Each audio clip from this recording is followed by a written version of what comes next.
여러분 안녕하세요. 평양혜원입니다.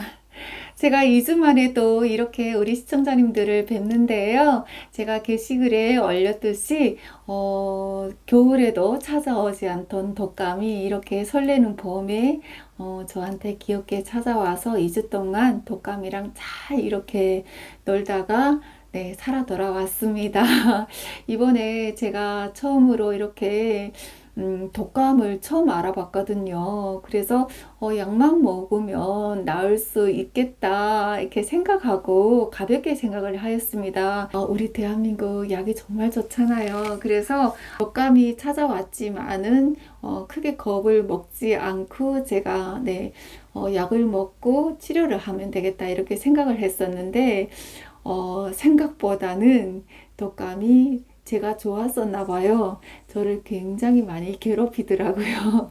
그래서 처음에 이제 그 병원에 가서 3일분에 이제 일단은 약을 처방받고 주사 맞고 집에 왔는데 3일 뒤에 제가 이제 피 검사를 한 부분이 있어서 피 검사도 받을 겸 이제 병원에 다시 갔었는데 3일 동안에 제가 그 센 약을 먹으면서 굉장히 이제 힘들었었어요. 독감의 약이 세서인지 아니면 제가 그 몸 자체가 면역이 약한 부분에서 독감이 찾아오다 보니까 더 힘들어서인지 3일 동안은 아주 그냥 이렇게 네, 일어나지를 못하고 밥도 전혀 먹지를 못하고 그렇게 그냥 간단한 과일 같은 거를 갈아서 몇 숟갈 먹고 약을 먹고 3일을 버텼었거든요.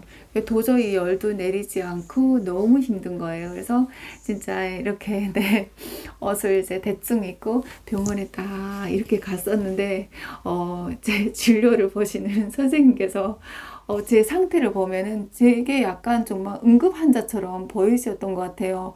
막 앉으시라고 이렇게 하시는 거예요. 그래서더니 이제 피 검사 결과를 이렇게 보시더니 지금 백혈구 수치가 너무 낮다고 얘기를 하시는 거예요. 그래서 면역이 너무 이제 떨어지다 보니까 이 건강 관리를 잘 하지 않으면 또 다른 이제 합병증이 올 수 있으니까 이제 밥도 잘 챙겨 드시고 그리고 좀 영양에 이제 필요한 인고도 맞고 그래야 된다고 얘기를 하시는 거예요. 그래서 그 말을 뚝 듣는 순간에 제가 이제 백혈구라는 말이 나와서 굉장히 또 예민한 거예요. 그래서 이렇게 진짜 기운이 없어서 이렇게 앉아있다가 갑자기 정신 차려서 선생님한테 물어봤거든요.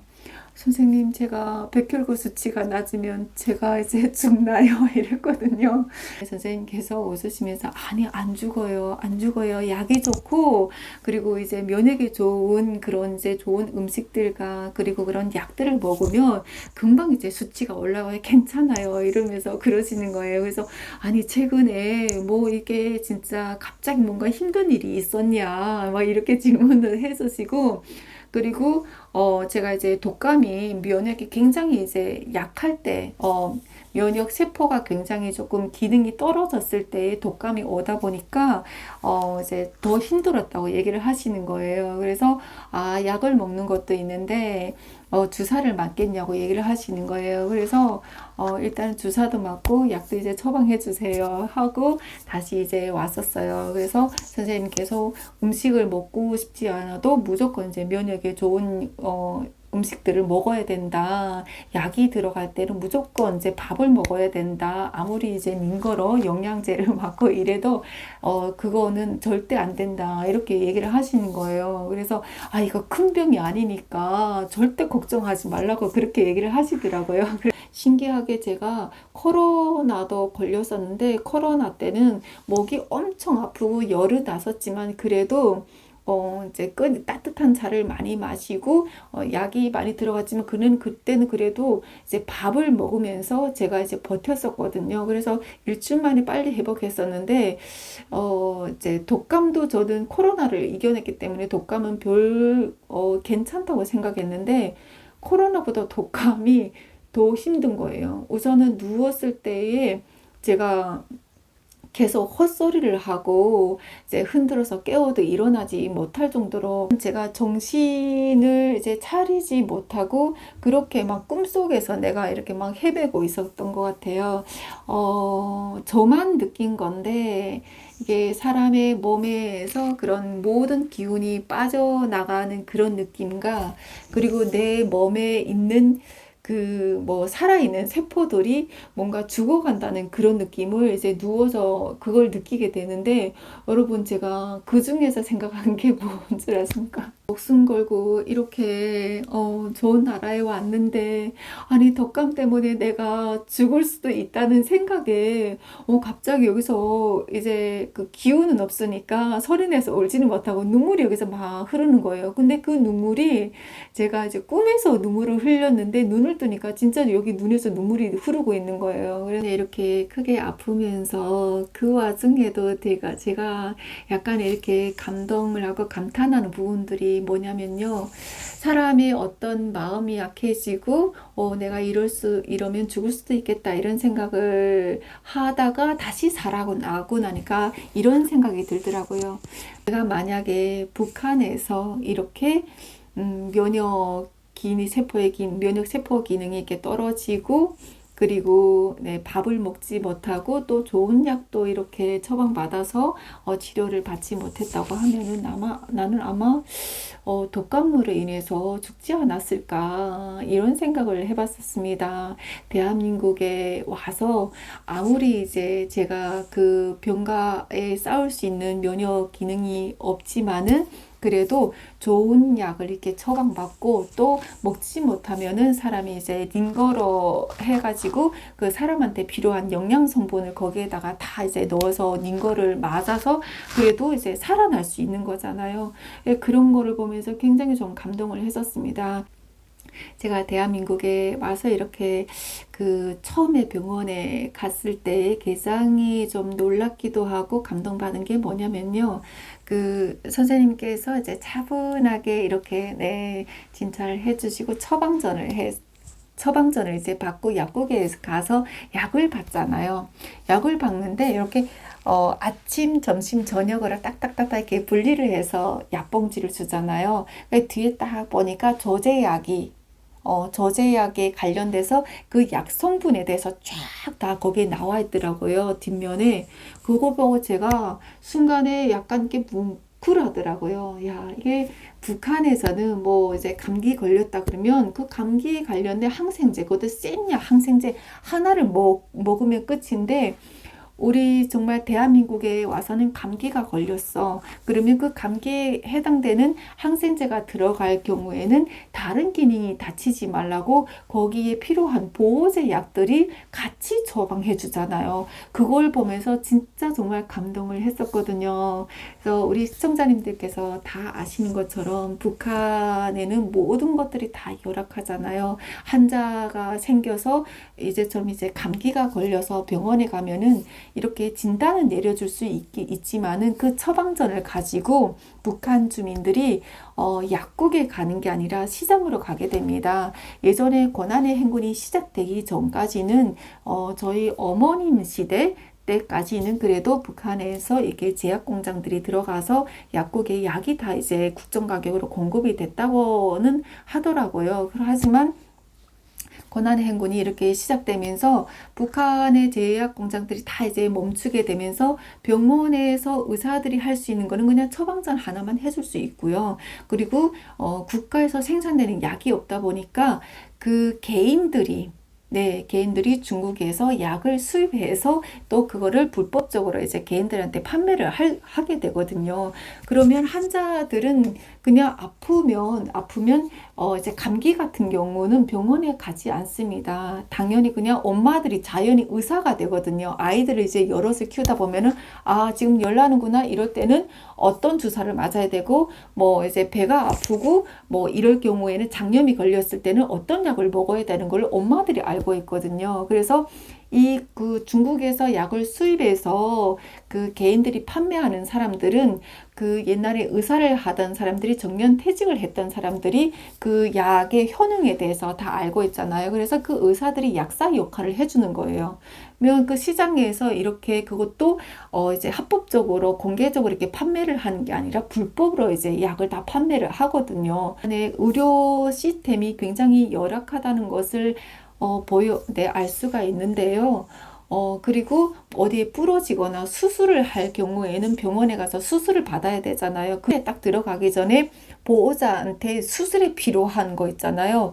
의료의 그 주사기부터 시작해서 약부터 시작해서 분대부터 시작해서 그거를 다 품목을 적어주거든요. 그럼 보호자는 그걸 가지고 정상적이면 그 약국에 가서 그거를 구매를 해야 되는 거잖아요. 근데 약국에는 그게 없다 보니까 시장에 가서 그 필요한 그 수술에 필요한 의약품들을 구매를 해서 수술을 하게 됩니다. 저는 그거를 직접적으로 이렇게 경험한 사람으로서 대한민국에 와서 우리가 처음에 건강보험을 우리가 또 매월마다 이제 내잖아요. 그러면 병원에 가서 약을 처방받으면 보험자 부담금이 몇 프로, 본인 부담금이 몇 프로 이렇게 나오게 되는데 약마다 다 다르긴 하겠지만 뭐 3일분 같은 경우는 13,000원 정도 나오잖아요. 그러면 본인 부담금은 3,900원, 4,000원 정도밖에 안 되는 거잖아요.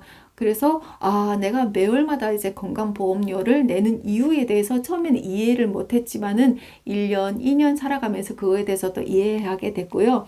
또 처음에 또 한 가지 또 이해가 되지 않았던 것은 우리가 이제 살아가면서 그 이제 따로 실비보험이라던가 또 암보험을 따로 이제 들어놓잖아요. 그래서 처음에는 그 보험에 대한 그런 개념에 대해서 제가 난 보험을 안 들어도 된다. 매월마다 이제 통장에서 꼬박꼬박 돈이 나가는데 나는 아직 건강하고 내가 이러한 병이 걸리지 않아도 되고 난 병원에 갈 일이 없다고 생각을 했었거든요. 그래서 한 1년 딱 지나고 나니까 제가 두통이 굉장히 많이 심하게 왔었어요. 그래서 병원에 갔었는데 약을 한 일주일 정도 먹었는데도 제가 이제 그 두통이 멈지 않다 보니까 그 MRI를 한번 찍어보는 게 어떠냐 이렇게 권하기 때문에 제가 일단은 두통이 멈추지 않기 때문에 MRI를 찍었거든요. 그래서 찍고 나니까 MRI도 진짜 몇십만 원 정도 나오는 거예요. 근데 그때의 그 원무과에서 이제 보험에 필요한 영수증 이제 진료 내역이라던가 영수증을 이제 드릴까요? 이렇게 얘기하시는 거예요. 그때 내가 1년 전에 그 내 주변의 회사 동료가 그 보험을 들어야 된다고 얘기했던 말이 그때 이해가 되는 거예요. 국가에서 보험 이제 받을 수 있게끔 그런 진료 내역이라든가 영수증을 드릴까라는 말을 듣고 일단은 이제 받았어요. 받고 그 이제 회사 동료한테 얘기를 했었어요. 나 보험 들어야 되겠다. 얘기를 해달라. 설명을 소개시켜달라 해가지고 제가 소개를 받고 이제 그 실비에 관련돼서 쫙 설명을 해주더라고요. 살아보니까 우리가 살아가면서 실비보험은 필수적으로 있어야 되는 거고 앞으로 또 미래적인 어떤 그런 부분에 대해서 나한테의 그런 일이 없다고 이제 장담을 못하는 거잖아요. 그래서 만약을 생각을 해서 갑자기 이제 그런 뭐 큰 병이 걸렸을 때에 그런 또 치료비를 갑자기 준비하려고 하면 너무 이제 힘들잖아요. 그럴 때 제가 이제 이런 보험을 들어 놓게 되면은 그거에 병에 해당되는 보험금이 지급된다는 이 제도 자체가 너무나도 좋은 거예요. 그래서 처음에는 보험에 대해서 뭐 이거 사기 같고 좀 이상한 거여가지고 절대로 막 안 든다고 막 거부를 했었는데 1년이 지나서 보험에 대해서 좀 확실하게 이해를 하고 아들 보험도 들고 제 보험도 들고 그리고 이제 암보험도 들고 이렇게 해서 10년 넘게 보험을 내고 있으면서 또 앞으로 미래에 어떤 일이 일어날지 모르니까 미리 이렇게 준비를 하고 있고요. 또 건강보험료는 건강보험료대로 이제 따로 나가게 되는데 그 건강보험료도 매해마다 좀 금액이 이제 계속 이렇게 달라져서 또 더 많이 낼 때도 있고 그러더라고요. 그래서 이번에 제가 정말 그냥 크게 이제 걱정을 안 하고 독감이 찾아왔으니까 잘 놀다가 보내줘야지라고 이렇게 생각을 했었는데 의외로 네, 크게 이렇게 좀 면역 기능도 떨어지면서 크게 이제 밥도 먹지 못하고 굉장히 정신적으로던가 몸에 이제 기운이 쫙 이렇게 빠지면서 조금은 뭔가 내가 그 덜컥 겁이 나서 거의 내가 죽을 수도 있겠구나라는 이런 약한 생각까지 할 정도로 굉장히 좀 힘든 시간을 보냈었는데요. 그러면서도 그 속에서 정말 많은 깨달음을 네, 갖고 이렇게 네, 살아서 우리 시청자님들을 뵙게 돼서 저는 너무 기쁜 것 같습니다. 저는 정말 네, 복도 많고 운이 많은 사람인 것 같습니다. 이렇게 정말 목숨 걸고 대한민국에 와서 열심히 이렇게 살다 보니까 유튜브를 통해서 우리 시청자님들과 함께 이렇게 또 아픈 얘기도 하고 또 많은 응원도 받으면서 제가 이렇게 조금 더 성장할 수 있는 그런 길을 갈 수 있다는 것에 늘 감사한 마음으로 살고 있습니다. 우리 시청자님들께서도 이렇게 한절기에는 좀 추워졌다가 또 약간 더워졌다가 네, 감기가 딱 찾아오기 좋은 날씨잖아요. 여벌옷을 챙기시고 이제 네, 산책을 하시고 외출을 하셔서 네, 저처럼 감기로 인해서 힘든 시간들이 없었으면 좋겠습니다. 벌써 이렇게 네, 움츠렸던 겨울이 지나가고 네, 바람이 살랑살랑 불고 마음이 설레는 봄이 왔는데요. 곧 여름이 또 우리를 찾아오지 않습니까? 따뜻한 봄을 맞아서 우리 시청자님들께 행복한 일들이 가득하시기를 네, 바라며 예원님 여기서 인사드리겠습니다. 오늘도 시청해 주셔서 감사합니다.